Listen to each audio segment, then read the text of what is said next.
Welcome to Australia's National Research Organisation for Women's Safety webinar program.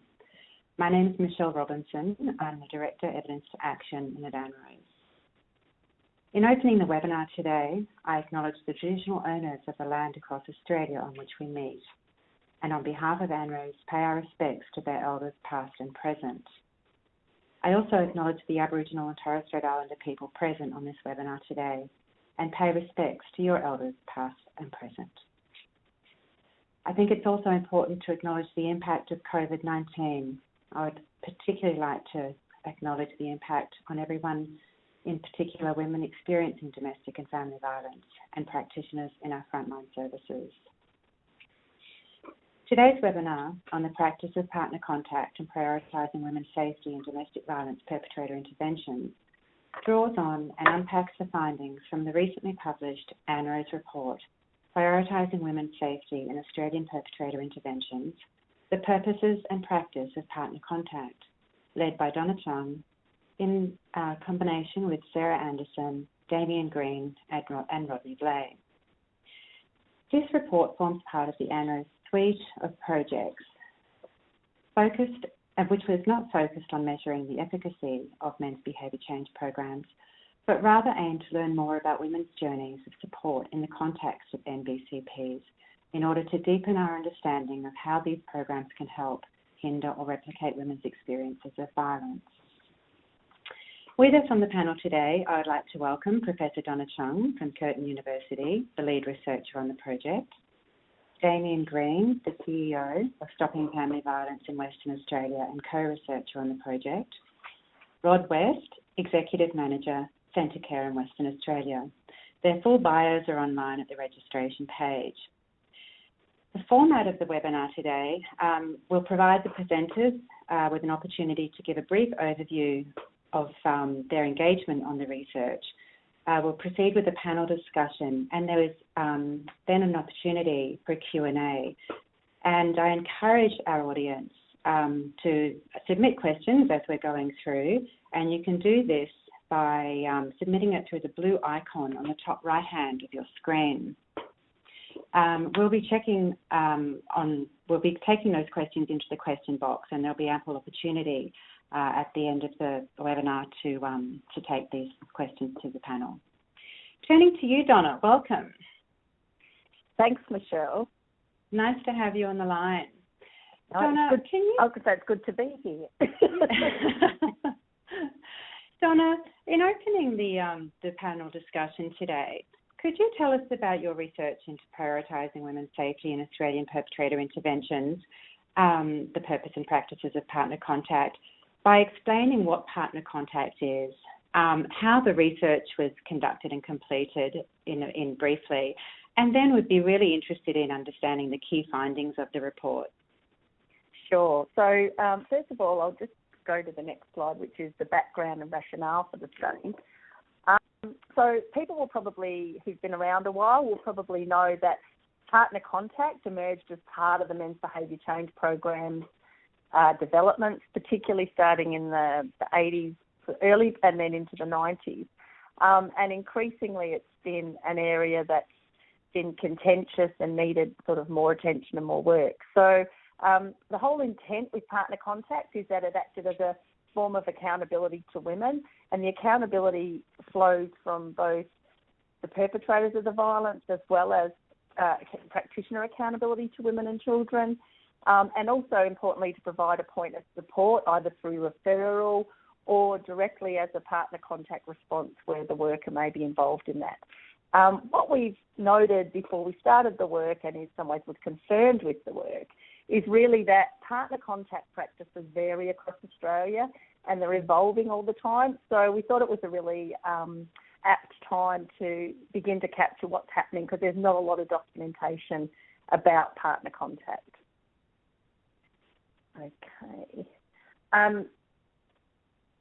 So I guess a part of that was, from our point of view, that very much partner contact is something that's an area that's under-researched.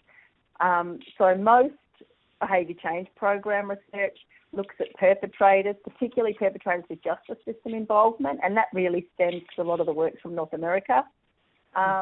And a lot of that work, where it's driven by a heavily psychological perspective, also has a very intrapsychic focus, or is focused on things like recidivism.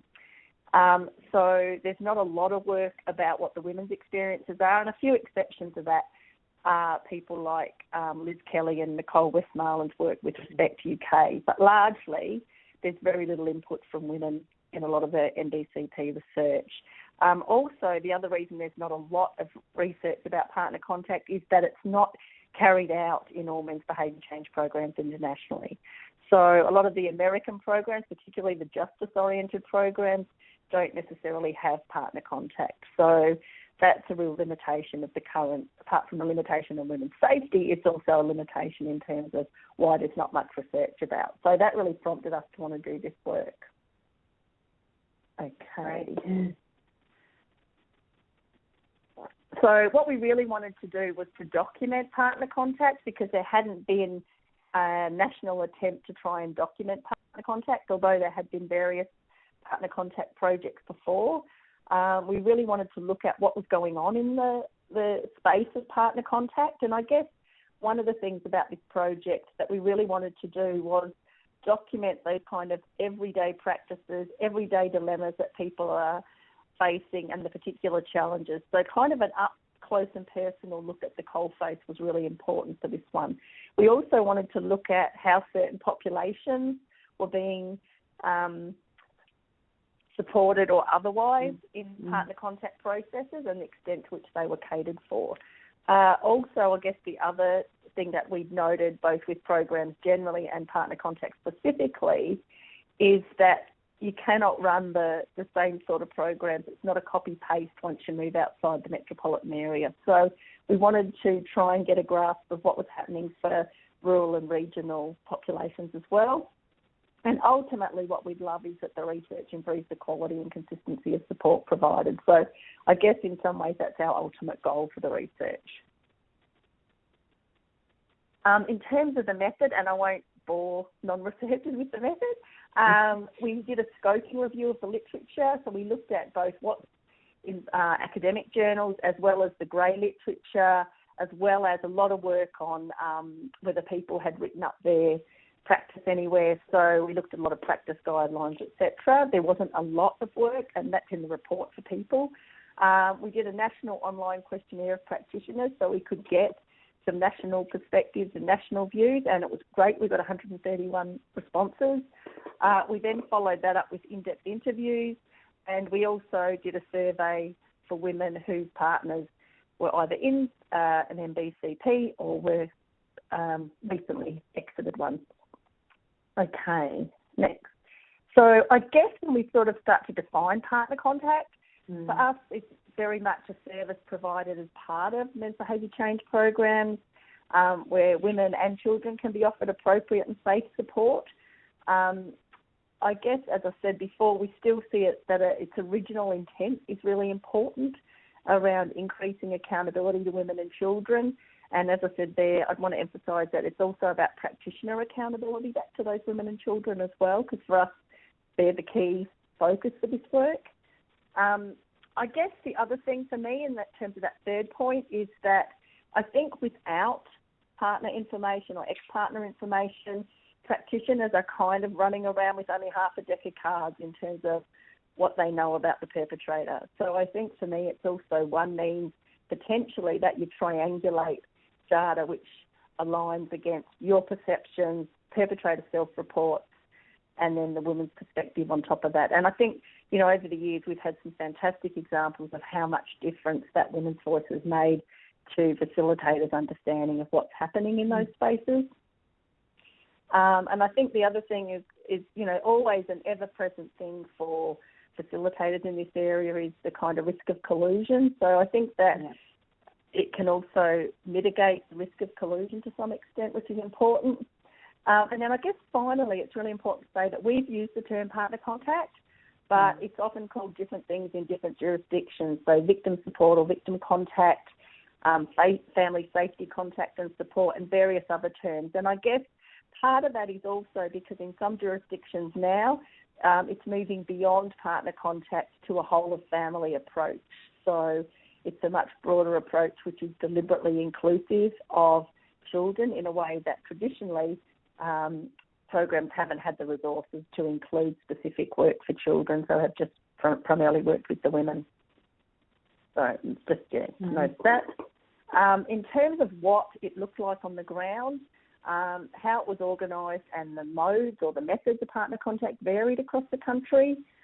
Most commonly, people use telephone contact initially, which is completely appropriate given that someone might not know they're going to be contacted. For some services, it was only ever telephone contact, and for others, it was some face-to-face meetings, and some people offered discussions about the MBCP program with women, so it might be a group night for women where they could come and find out what happens with the program, or that was done individually. So they were the kind of main things that happened. A lot of the contact involved referring women to support services, including like specialist DV agencies, legal or accommodation services. Some agencies that ran MBCs then also offered direct support to women over and above partner contact, and that varied across different locations and was largely linked to sort of resources and the type of organisation it was, whether it was an organisation that had services both for men and for women. Okay. So what we found in terms of some of the key findings is that I guess our suspicions were confirmed that partner contact is very much the secondary aspect of the MBCPs, or often the poor relation in terms of both the research but also the day-to-day practice often, and often in policymakers' minds it seems to sort of sit quite far in the background as well. Partner contact, I think, in my experience in different parts of domestic violence services, is probably the most labour intensive in order to just make a contact with anybody. So that's one of the things that really came up. One of the key things that was really variable and related to why practice varied so much was around differences in eligibility. I guess the other thing that it's labour intensive, and that's not reflected in funding, but also there's often real ethical dilemmas then in trying to do assertive outreach to women for partner contact. So on average, people make around 10 to 11 contacts by phone before they actually get in contact with the woman. So that's a real issue in terms of, also goes to the point about resourcing. And it's a dilemma in terms of that assertive outreach to people and people being cold called potentially in that sense. So I think that this is an ethical dilemma that we sit with partner contact. On one side of the fence, the ethics is around the importance of wanting to not invade people's life and respect their privacy of women, because it's already been invaded by having a perpetrator in your life. On the other side of things, it can often mean the difference between people being connected to services or not. And so if it means that people are safer as a result, that's also, so that's a dilemma that we swing between with that one. There was some level of outreach, but the range of support really varied across programs according to a number of aspects. And in regional and remote areas, as we know, particularly because we use a program model as well, there's particular unique challenges and other things that are exacerbated. And I think Damien and Rod will pick up on some of those issues a bit later. The staffing issue is an ever-present one outside of the metropolitan area. And also the amount of, like when people need to move out of community for even a short or a long period, the capacity to provide an ongoing service is really compromised. So that's still tough. Okay. Eligibility for partner contact varied, and this was a really important point with the findings. So in some services, eligibility ceased when the perpetrator exited the program. Whether they exited it in week 3 or at the completion of the program, that's when the partner contact ceased. It was completely aligned to his involvement, and that was really problematic when people then just kind of lost their service contact. As supportive as workers were, they weren't able to continue that work. Some partner contact didn't have any options of face-to-face contact, and that might suit a lot of women, but in other cases it didn't. And I guess partner contact rarely had direct involvement with children. As I said earlier, that's starting to emerge now in some jurisdictions. So largely how it worked was that partner contact workers would give women referrals for children's services, but very little direct involvement with children. And it was very developmental in some jurisdictions. So some jurisdictions were starting to really extend and evolve their partner contact, but not in all areas. Okay. Importantly, this research confirmed what we know and what practitioners have told us consistently, which is the women that we do make contact with through partner contact don't tend to have pre-existing supports in place. So they're not women that are already connected to a service system, which also speaks to the point about the ethical dilemma of making that proactive, assertive contact. Partnered women who had no partner contact, their view was often that it could make the situation worse or increase their risk, because the perpetrator would come back and say, I went to the group, it's all your fault that I had to go to the group. But what also the facilitator said is that it's all your fault, or you're the problem, it's not just about me. So without partner contact and that third voice to provide information, men attending the program without any partner contact, where they were still partnered, could actually make the situation much worse for women and further isolate women and further blame women. The women who took up partner contact were really positive about it. They appreciated the referral to services, but importantly, it's a very old school thing, but it's still the same, being believed and being heard, particularly in relation to non-physical forms of violence. And I guess that's the thing, is coercive control really gets hooked into people about that, in terms of not believing your own. And finding out about what goes on in programs is really powerful for women as well, because it's all a bit of a black box. So that was really important too. And that's just really a quote from one of the women that I think really explains why perpetrator contact is important. Okay. In terms of diversity and safety for partners, really the service orientation was battling to just respond to heterosexual intimate partner violence, where people speak English and live in urban areas. So it was struggling to often make the amount of response to the mainstream, let alone, was there opportunities to talk much to other cohorts to respond to them.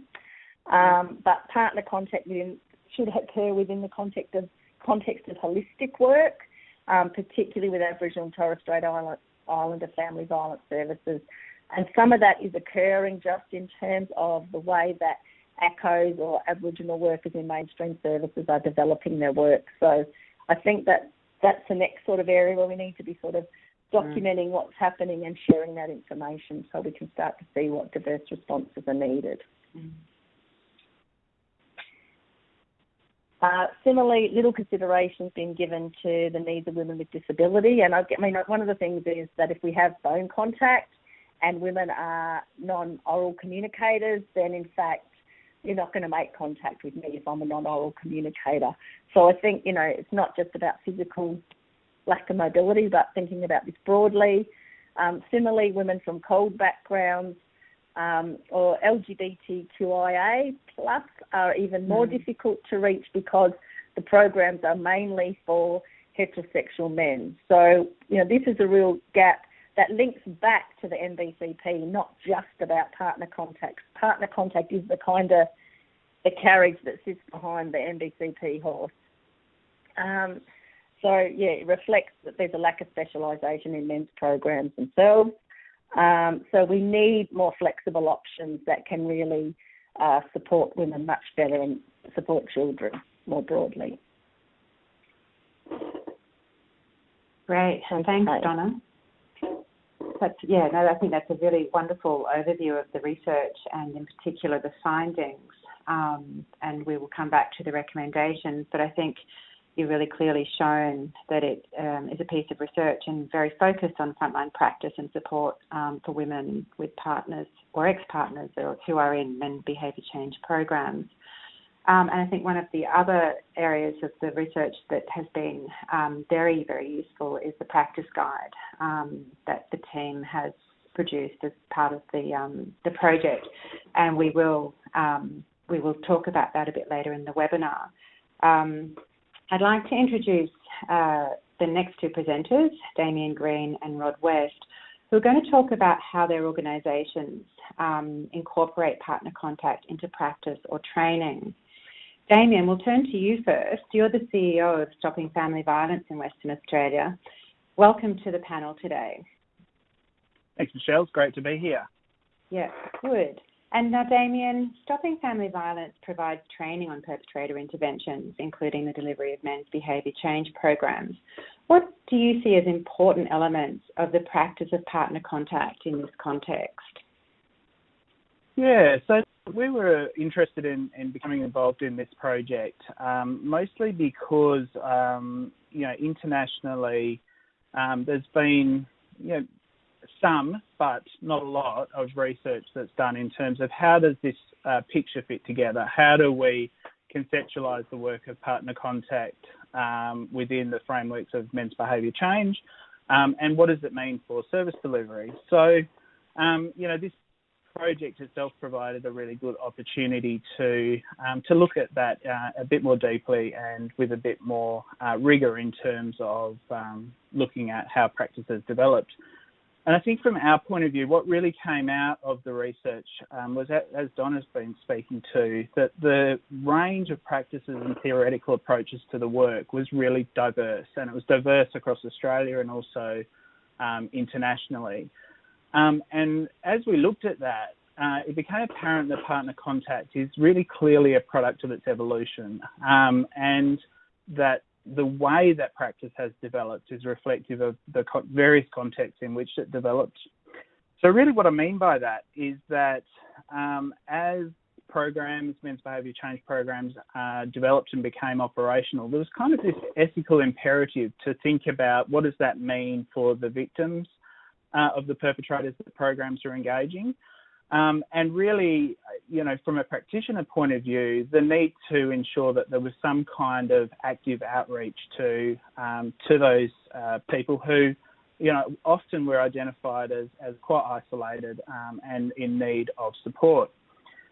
But because of that, often the work of partner contact really fell outside of the remit and certainly the funding of men's behaviour change. So over the sort of last 30 or 40 years, the practice of partner contact has really evolved as the programs have evolved, but largely partner contact has been kind of an add-on to men's behaviour change and has often been seen as sort of a secondary service that's really there, it's really well intended and really there to do its absolute best, but falls outside of the sort of core funding of programs. But what that meant is that as we spoke to practitioners and as we heard the experiences of providers across Australia, is that quite a lot of practice that was shared with us was often thought of as kind of the best compromise rather than idealistically what what would be best practice or what they would like to deliver if they didn't have those limitations. So there was a really clear message there that what they were doing was kind of the best that they could do, not necessarily representative of what they truly wanted to do. The other kind of theme that came out quite strongly was the importance of practice being defined. So there was a lot of views around what was the purpose of partner contact, the ways to operationalise that, but very little of that was kind of documented and supported by a program logic. And that really led to our thinking in regards to how do we support the development of practice and led into the role of a practice guide moving into the future.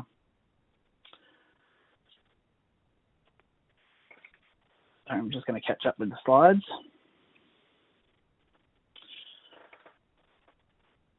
The other thing that really stood out in regards to the research itself was this notion of the reach of partner contact.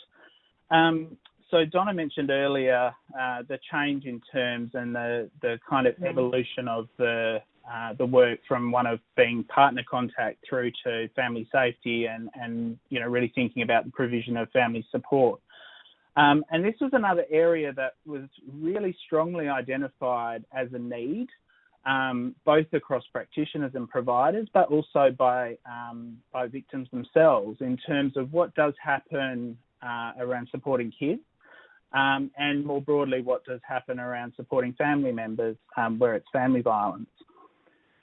But again, the range of practice was really diverse. So some jurisdictions and some programs had the capacity to be able to offer these sorts of supports, whereas many others said they would absolutely like to, but just didn't have the capacity to be able to think much more broadly than just providing that direct partner support as part of the MBCP. Additionally to that, though, what we did see is that providers had been quite innovative in terms of how to value add to men's behaviour change programs. So, we saw a lot of examples of referring to other internal and external services for family members and particularly children.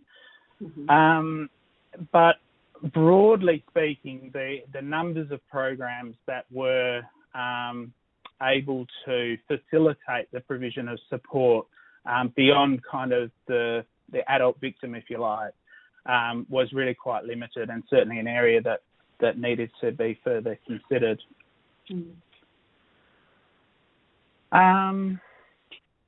So in thinking about that, what we really came to realise is that the diversity of practice around partner contact and the various kind of remits, if you like, that providers were dealing with. So, all funded through different funding bodies with different priorities, aiming for different outcomes, was the need to produce something that brought these learnings together in a way that was accessible and practical for providers to really reflect on what is their practice, how does that link to what we know are important areas to consider in practice development, and then how do we layer in some of these other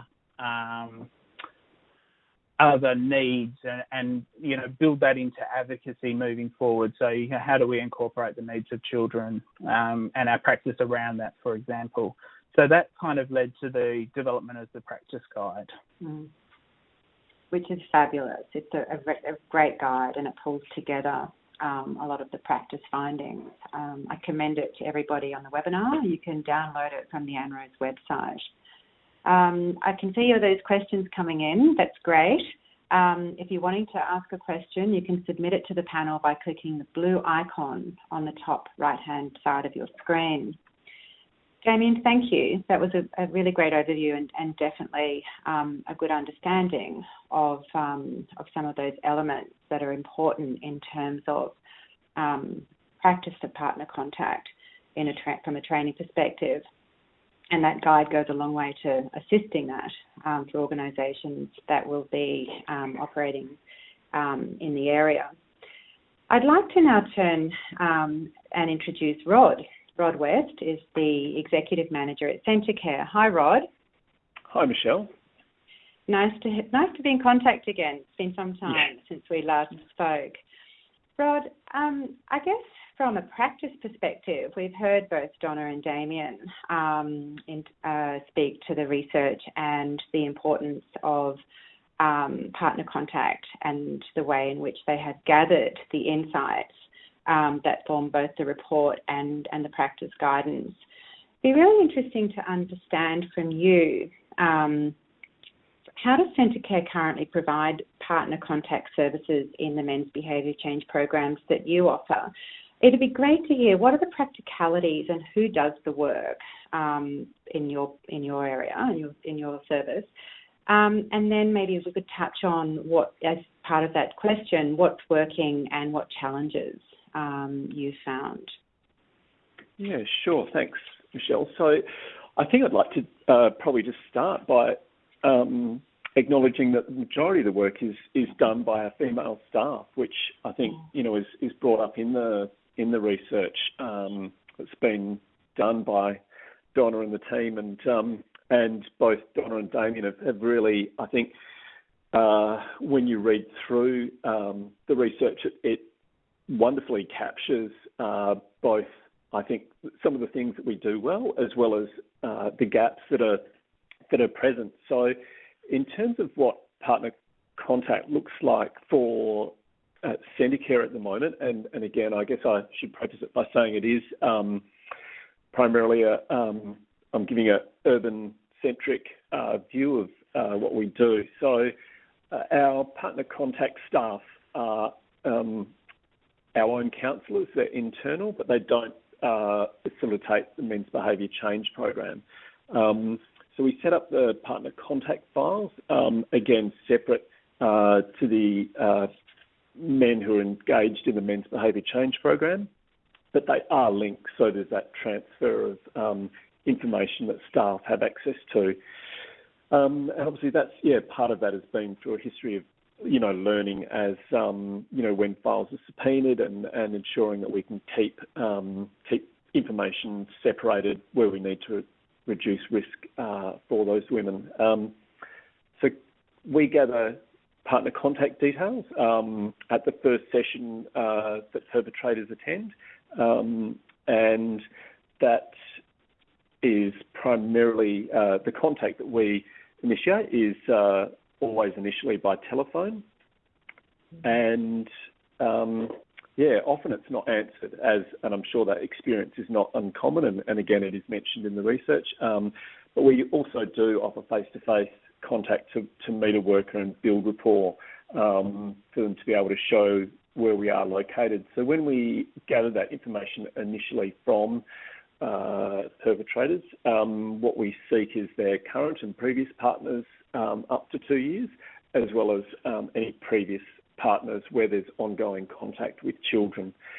And I think as Donna mentioned, in terms of partner contact, we sort of look at prioritising risk assessment, safety planning, access to additional support and referrals, information in regards to the women's opinion of the suitability of their partners for the men's behaviour change program, if there's any safety issues, and as Donna again mentioned, some accountability and mitigation against collusion for the men attending. In terms of what works best, I feel like I'm sort of parroting a lot of the findings that have come out in the research, but in speaking with our workers, the ability to offer flexibility, so varying contact times where that's required, being understanding that obviously living in the circumstances they are and experiencing domestic violence is unpredictable as it is, so being able to make multiple attempts if you're initially unsuccessful, and being open to providing the service in a way that suits the woman, providing consistency if that is helpful for them, and I think not ensuring that we're not being punitive if partners miss appointments, and ensuring that we're offering other options for support. So it's, as I've mentioned, it's often by telephone, but if people want to come in and see us, then that's absolutely fine as well. Awareness around the best time to contact clients, I think again it leads on. So given the variables that women are living with, needing to avoid particular work hours, and gauging the age of children, so wanting to avoid busy times where there's bath and bedtimes and dinner times and homework, those sort of things going on. So just, I think that nuance of being really aware of when you might catch a woman on the hop and they've got their hands full and not pressing them right then that, we need to do our partner contact sort of thing. It's being, I think, having that awareness of what's going on for for the women that we're trying to support.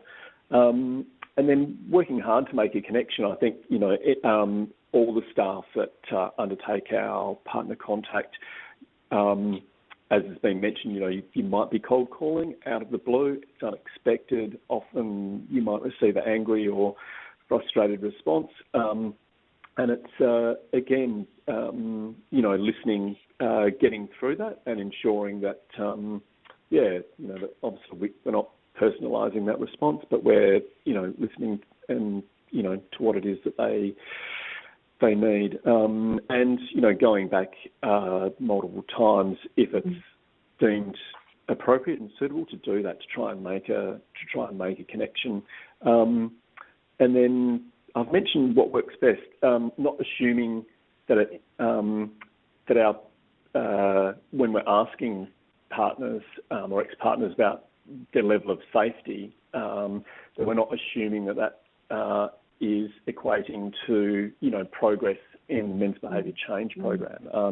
Often it's completely unrelated, or they might not be able to feel they can be honest with us because they're, at further risk. So there's some of the things I think we take into account about what works best. In terms of challenges, obviously the dilemma of when maybe the men's behaviour change worker indicates there's a possible increase in risk and a partner has declined the partner contact service. So do we, how do we go about informing them that we're concerned that there's increased risk? That's an ongoing issue. There's heavy administrative burdens, balancing of staff, within the program where, an increased, partner contact often might include up to, 3 women and their families needing contact for the one man who's engaged in a program. I won't harbour it, but, trying to effectively measure, outcomes that are contributing towards, the funding that we're receiving and balancing that with actually trying to work with people, who are often highly stressed and vulnerable and traumatised, and not saying, can you just, please fill out the survey form, for our funding body. So there's that balance. I think the real and perceived threat of partner contact, of participating in partner contact, in us re-victimising those people by contributing to the removal of children or preventing the reunification of children, and certainly, by being perceived as supporting or not doing enough to prevent restrictions placed on perpetrators by family court or child protection, by supervised contact orders, or not being perceived or supporting enough to prevent perpetrators who might have to meet bail conditions or other conditions imposed by justice or court. So it's a real, often they're in a real bind, and it's a challenge both for them and us, I guess, to manage that. There's the challenges of technology and shared mobile numbers, so that gatekeeping, as Donna mentioned, that perpetrators often do. And obtaining contact numbers where, clients are not mandated. Often we're seeking, seeking that information from other services, whether that's, police or child protection or independent children's lawyers. So, there's a few challenges there. And really, from my talk to my colleagues in the goldfields, I think, the challenges for regional remote are just sort of, you put it times 10 there, I think. The availability of resources, both technological, physical and geographical. The work requires really solid networks who might be connected in the communities that you're going out to, whether that's police or nurses or Aboriginal liaison officers, having those good connections who will let you know, if people are around and whether they're available.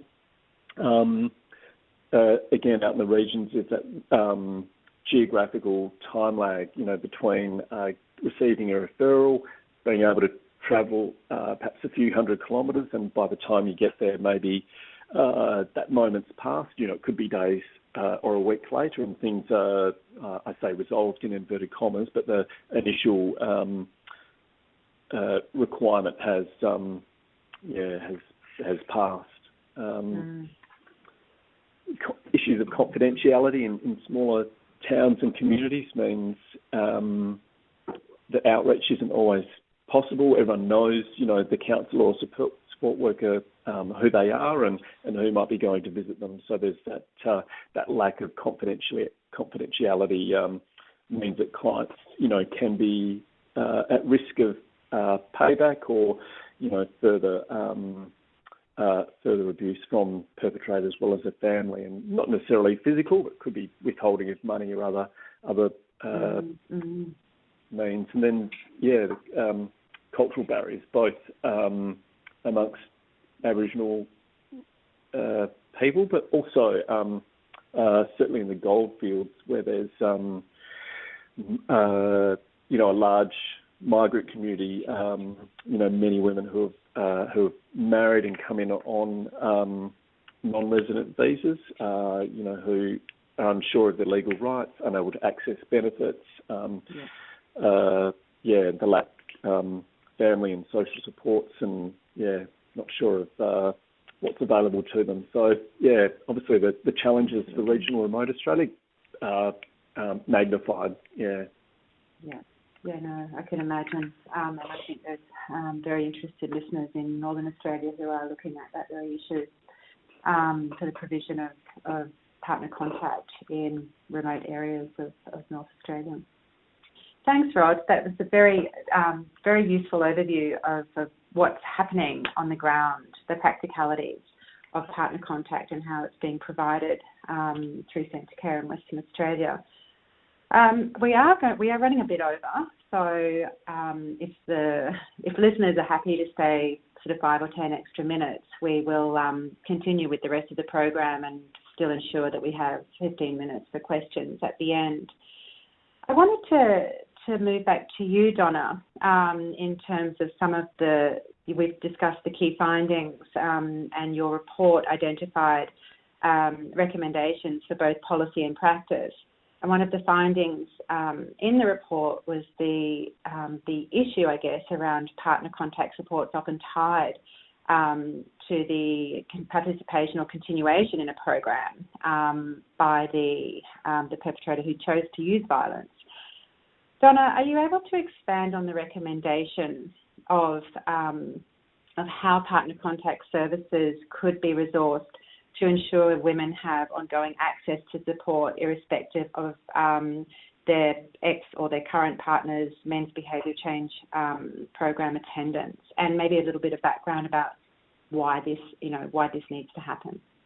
Yeah, so I think if we just go back to the original purpose of men's behaviour change programs or perpetrator programs, which is around increasing women's and children's safety and accountability, I think that one of the things that's happened is because partner contact hasn't necessarily been well understood, at the funding level it's been attached to perpetrator attendance at programs.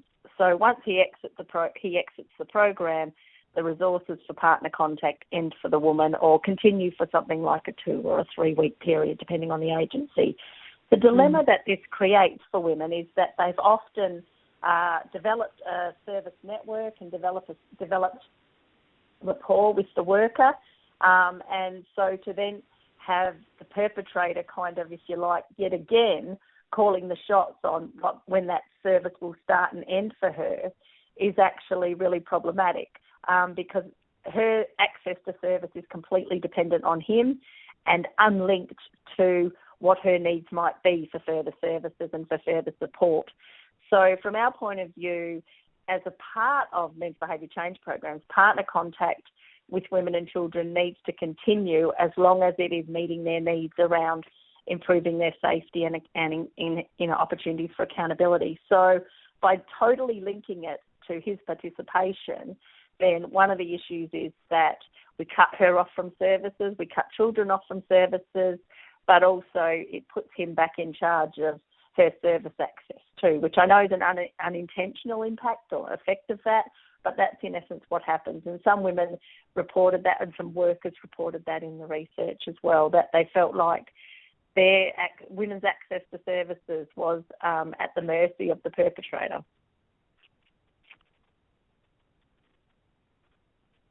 Great, thanks, Donna. Yeah, it does present a real issue. And were there ideas that you had around how that could be resourced? I think one of the things is that and this is a few years ago, but at different points we've reviewed funding contracts and things like that. And so I think it's really important at the policy level that the funding contracts translate to include partner contact and what it involves in very explicit ways for agencies, so that they're funded to do it as well as supported to do it within an agency. So it doesn't remain an add-on. So I think that could be part of it. And it might be that agencies, where partner contact is provided by a separate agency and in a women's agency independent of the perpetrator program, that they then have the support to continue to work with the women in their usual way that they would have clients in their service. Yes, and Rod or Damien, did you have anything that you wanted to add to that?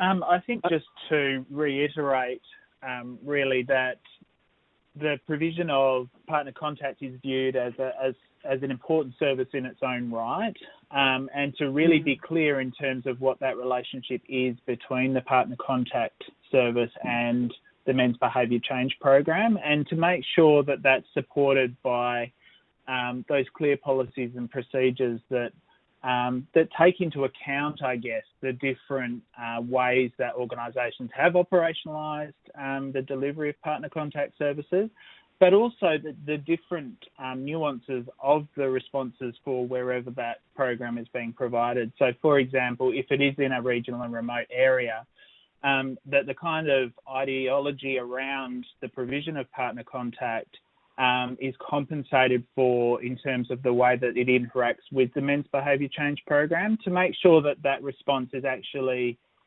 connected and we don't sort of inadvertently develop a new silo of service, and to make sure that that response that we provide to a family is actually joined up and integrated. Yeah, I think that's a really good point, Damien. And I would say that, some of the challenge we face as an organisation on the ground, the practicality is actually juggling the funding that we do have and how we provide, how that matches up with the service we want to provide. And so often we may technically take someone who has been receiving partner contact and transfer them internally into another program, which I guess is, on one way, obviously it's, we're continuing a service, but I think, just picking up on what you've said, I think then you start to lose some of the reasoning behind, unless you're very clear, that person moves into another program, you lose that connection with and the underlying framework of the work you're doing within that men's behaviour change context. So, yeah, I think there's I can see dangers in that, what we, the way that we work and the need to continue the partner contact as a specific service in and of its own. Yes, and I think that's cause for a much bigger conversation. But we are going to move on from that, because I do want to go to some questions very soon. Before we do that, I just think it's worth exploring the practice guide, and I was going to give you an opportunity, Damien, to talk about both why you decided to develop the reflective practice resource, but how organisations could use these guidelines.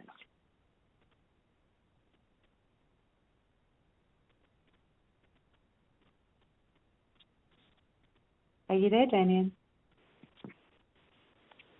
Sorry, don't know what happened there. One of the things I'm back. One of the things that came out very clearly from our research was that the diversity of practice across the provision of partner contact varies dramatically across different services, across different contexts, and is somewhat ideologically driven. So different services' perspectives around how best to accommodate the needs of women and children, how best to link that to the provision of a men's behaviour change program, and how best to integrate those two things was very much dependent on kind of the views of the agency, the particular relationships that they had, the skills of their staff and facilitators. So there was a range of factors that really came into play when it comes to governing practice and ensuring that we have a safe and equitable service offering. So because of that, what we really wanted to do was to pick up on the theme that a lot of participants kept coming back to, which is the importance of being able to define and document practice. And the need for something that supports that reflective process that really allows organisations to look inward at their own practice and to look at where their practice comes from and why, and then to be able to define and document that. So the practice guide really came out of that feedback from participants and that identified need to think about, well, how do we go about developing our practice in this area, and what are some of the things that's important for us to consider? So because of that, we took the learnings from the study, which sort of identified for us a number of sort of key areas or key considerations that were important in doing that reflective process. So a number of areas kind of came out strongly. And then we wanted to develop a tool that supported the reflection around that. So we've come up with a practice guide that is really encouraging both practitioners and organisations to think about their own practice, but then to also reflect on what does that mean given the learnings that we've benefited from through the research. So the practice guide itself is structured into a number of distinct areas. They are intended to be quite summative, so they're quite short, quite to the point, and then supported by some quotes from both the women who participated but also from practitioners. And then encourages a number of reflective questions that relate to that topic area. So what we're really wanting to do is help organisations to better define and better communicate, I guess, what their particular framework of practice is around partner contact, and to emphasise the need to develop specific responses that address the areas that came out of the research. Thanks, Damien. And I think, again, I'd like to thank you all. That the practice guide is downloadable from the ANROWS website. It is a great asset to any practitioner working in this field. I think I'd like to say thank you to everybody at this point on the panel and take us to questions and answers, because we have many. First of all, we have, and I think I'll read them and throw them to the panel members. Why are partner contact workers seen as less influential in the work done in groups with male perpetrators compared to group facilitators? Damien and Rod, is that something you'd like to respond to?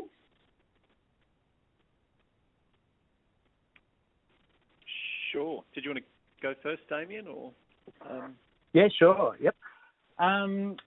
So I think that also, is connected with that earlier point I made around the evolution of the work and the efforts that are being made to really, provide a service because there's a clear need and it's, a clearly important area to be focusing on, but often doesn't have the resource allocation and the funding to be able to deliver it in the way that organisations might perhaps like to do.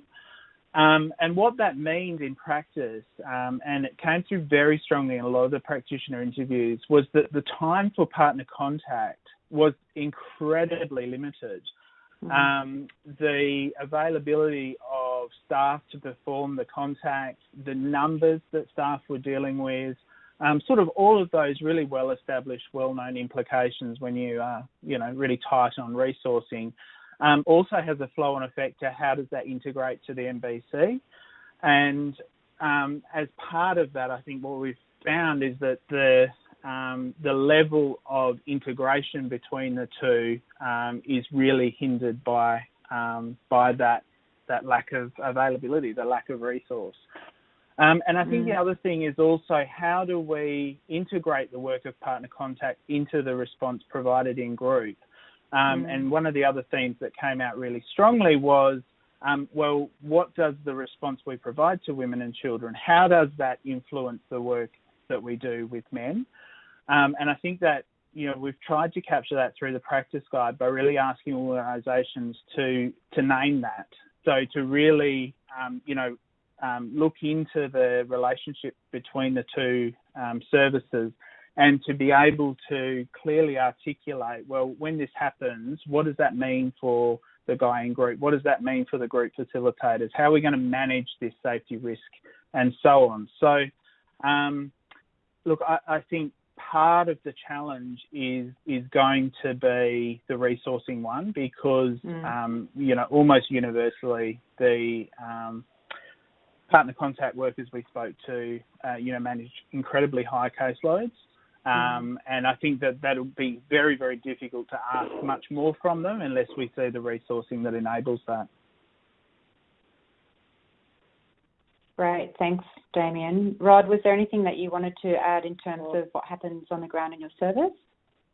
Sure. I think, just to add on quickly to what Damien said, I think that, and it's in the practice guide, that we really need to view partner contact as a, as a specialised, as a specialisation in its own right, and that includes then, the language, and I know we refer to partner contact workers, but,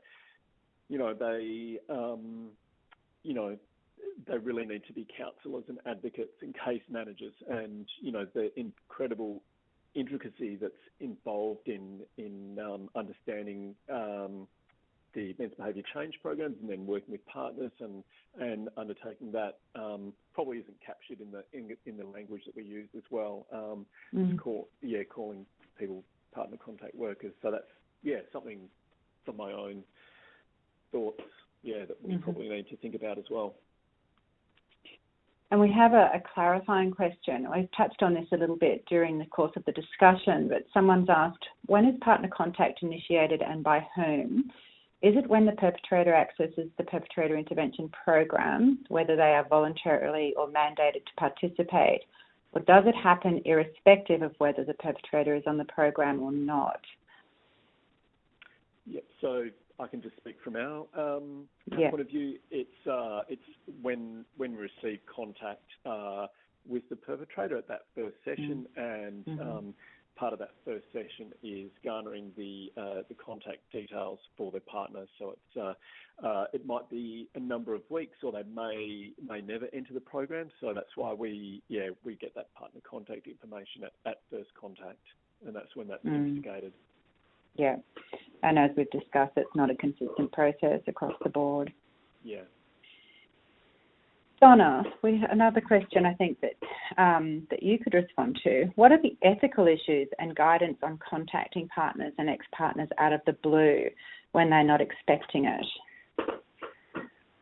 Thanks, Michelle. Look, I think this one is a real ethical dilemma about partner contact practice, and I know particularly where women are quite rightly kind of watching which phone calls they pick up, or, things like that to add to that is really challenging as well. So I think it's a dilemma of we do want to provide some assertive outreach response to women because they're often isolated and unaware of what happens in programs, what services may be available to them, and there's some good examples from practice, particularly around women who are not English speaking, where English might be their third or fourth language, so they're not necessarily aware of what services are available.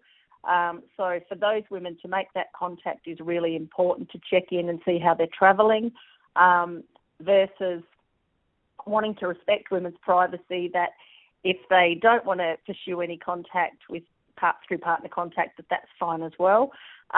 But I guess one of the things that we've noted with people that do partner contact for quite experienced is they talk to the importance of maintaining that we respect your decision, but please be aware that, we're still open to having contact, and making sure that communication channels are clearly open for the women if they want to revisit that. So I think that this does pose an ethical dilemma, imposing that on women to some extent, but it's often done from a place of wanting to provide that support and connection. I guess the other thing is that we don't want to burden with women in terms of asking about what's happening with the perpetrator, but we do want to offer them a means by which they can feed back safely to the partner contact worker and to the facilitators what's happening in terms of their experience of violence, their experience of how safe or unsafe they may be feeling, and the impact of the program on the women and children. And, a lot of the role has been around important clarifying questions for women as well. So I think it is an ethical dilemma because you are reaching out like that. Versus the other ethical dilemma, which is to make a couple of calls, not hear from her, and then the next thing you know, you do find out that this person has continued to be assaulted, or in some terrible cases has ended up dead while their partner's in perpetrator programs. Thank you, and that sort of segues nicely into the next question that we've received from the audience. When partners are deemed ineligible, what safety, referrals and or supports are offered? Is there a process to ensure that partners are not left in unsafe and distressing situations?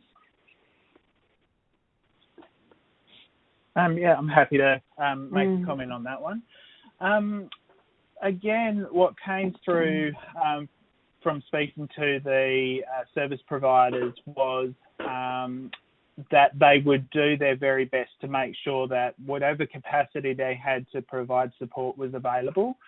So many providers spoke of the importance of their relationships and networks to be able to accommodate those sorts of needs, as well as other internal services that might be available that they could provide a warm referral into. And Rod mentioned earlier, the processes that a lot of organisations had established to be able to link women and or children into other services within the agency that might be able to meet that need. But a lot of service providers also did speak to the level of frustration that's involved in that. So when, the perpetrators were ineligible, the kind of opportunity for engagement and the opportunity to provide support was really accompanied by a sense of loss, and a real missed opportunity. And I think that was one of the areas that was frequently pointed to in terms of needs moving forward, was how do we ensure that the support that's provided to women is thought about as separate to the perpetrator's engagement and ongoing participation. Mm-hmm. Thank you. And I'll just open it to Rod and Donna in case they wanted to add anything to that. But sure, just a quick comment from me. Something that we have spoken a lot about recently is eligibility or ineligibility for men's behaviour change programs. And I guess a lot of the conversations and a lot of the practice we're undertaking is rather than making it more normal to find people ineligible, is to is to ensure that they are eligible because of that reasoning around. Often these men are difficult to engage with. They can be abusive. They've been turned away from a lot of other services, and so we see it as if we're getting. That's sort of why we're getting paid to run the service, is to engage with these difficult and abusive men. So if we're not going to do it, sort of who is. So we do, we feel like we've got a responsibility to engage nearly, every man that's referred to us as best we can, even if it's only to, so we can make that contact with their partner. So we certainly try our best not to make men ineligible for the service that we provide. Thanks, Rod. And I think we have time for one last question, and I'm going to ask this because we haven't had a lot of time to discuss the support of children's needs, and the research does touch on it briefly, as does the practice guide, but also points very clearly to this being an area that needs a lot more attention. And the question that's come in from the from the audience, in what way do you envision partner support working directly with children? Would this be in a therapeutic way? And in which case partner support workers would need to be adequately qualified for, or in what other ways?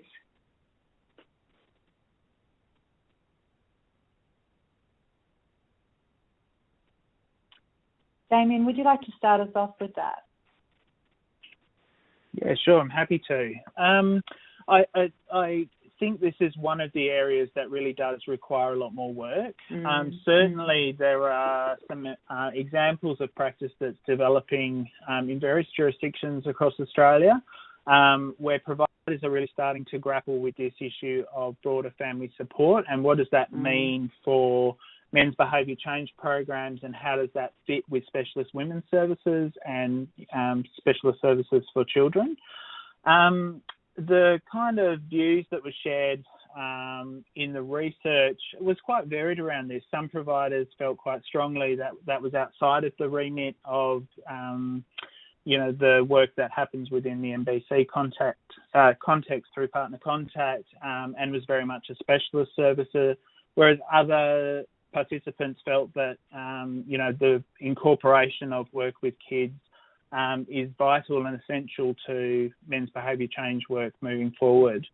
I think it's also overlaps with the broader question of what does the fathering space mean for the work of men's behaviour change and partner contact. And so really, how do we locate children in our work with men? How do we locate children in our work responding to his use of violence, and the support we provide to women and the support we provide to children? So I think there's a lot of questions there. I don't think that we have landed anywhere in terms of an answer to that, but I really do feel strongly that it's an area that, to move forward in this space, needs to be considered carefully, but is absolutely essential to the evolution of the practice. Thanks, Damien. And Rod, would you like to make a comment from your practice, and then I'll get Donna to wrap it up from the research perspective on this question? Sure. Look, I'll just be very quick because I think Damien probably wrapped it up really nicely. I mean, I think there's probably more questions than answers at the moment. I think, it's something that we're continually trying to consider, and it varies depending on, I guess, the resources that your agency has and then how you go about that. So it is a really difficult question at the moment, trying to include children's voices and that work into what we do and how we do it is it's challenging. I've got the same questions as Damien, no answers. Thanks, Rod. Donna. Thanks, Michelle. I think that the whole area of children reflects the approach that that's evolved almost unintentionally in the domestic violence sector broadly, which is almost a trickle-down effect, which is if you work with the children's mother, it'll have this beneficial impact for the children, which is not a falsehood, but it's more than that. So it's really important also that children have direct access to support services. So I think often the dilemma for partner contact workers is, in addition to the tight resources, that there's not always a lot of specialist services to work with children that are not statutory services, so services that are targeted. And I guess the other thing is the different ages of children is really important, whether they're young kids sort of under 5 or adolescents, etc. So I think when we talk about children and young people, we've really got to develop that service sector really well so that partner contact can be improved as well. Mm-hmm. Great, thank you. What a fabulous panel.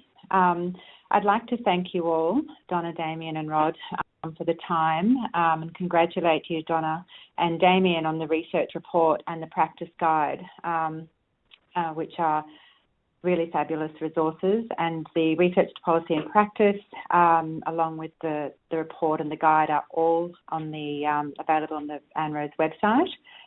Thank you all to the audience for participating today and listening along to the very insightful overview and unpacking of the research findings that the panel have provided. The webinar will be available on the ANROWS website for on-demand viewing in due course. And if you're interested in more information about the upcoming webinars and events, those details are all on the ANROWS website. But our next webinar will be on the 14th of May, also coming out of Western Australia with Professor Colleen Fisher on the practices with refugee men who use violence. So I'd like to thank you all very much. Donna, Damien and Rod, for engaging and participating, and thank you all to the audience. Have a nice afternoon. Goodbye.